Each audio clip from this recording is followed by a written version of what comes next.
నమ్మినప్పుడు కొన్ని సంవత్సరాలు ఏడుస్తాడు యాకోబు.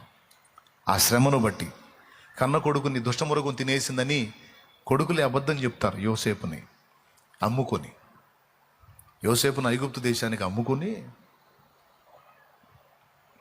ఆ అంగి తీసుకొచ్చి మేక రక్తంలో ముంచి నాన్నకు చూపించి యాకోబుకి, నీ కొడుకు అంగి ఏమో చూడిది అంటారు. యోసేపు అంగీరా ఇది, ఏమైంది యోసేపుగా?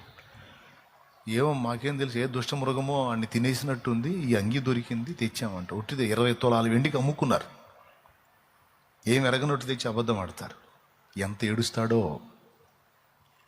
ఆయన అంత ఏడ్చినా కూడా దేవుణ్ణి సనగడు,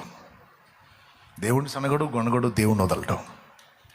నా దేవునికి తెలియకుండా ఇది జరిగిందా, ఆయనకే స్తోత్రం అని దేవుని యందు విశ్వాసాన్ని మాత్రం వదలటం. చివరికి ఏం జరిగిందో తెలుసా?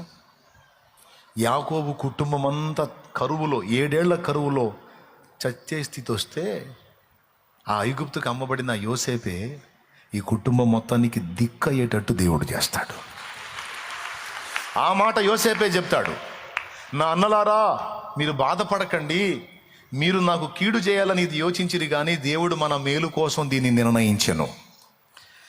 భవిష్యత్తులో మనం ఎదుర్కోబోతున్న 7 ఏళ్ల కరువుని గురించి, ఆహారం లేక మనమందరము చావకుండునట్లు నన్ను ముందు ఐగుప్తుకు పంపించి ఐగుప్తులో ధాన్యాన్ని నేను సేవ్ చేసేటట్టు చేసి, తద్వారా మనందరం పోషింపబడేటట్టు మన కోసమే దేవుడు ఈ ప్రణాళిక జరిగించాడు.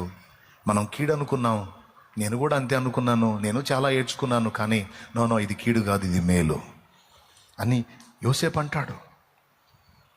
తర్వాత యాకోబు దగ్గరికి వచ్చింది సమాచారం. కొన్ని సంవత్సరాల తర్వాత, ఇంచుమించు 17-18 సంవత్సరాల తర్వాత, కొడుకు చనిపోయాడు అని తెలుసుకున్న 17-18 సంవత్సరాల తర్వాత మళ్ళా నీ కొడుకు బతికే ఉన్నాడంటే తండ్రికి ఎట్టుంటుందండి?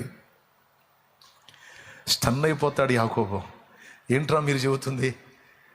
ఇంకెక్కడ యోసేపురా, అంగి తీసుకొచ్చారు కదా, దుష్టమృగం చీల్చిందని చెప్పారు కదా అంటే, లేదు నాన్న లేదు, ఐగుప్తుకు పోతే ఐగుప్తులో ఉన్నాడు.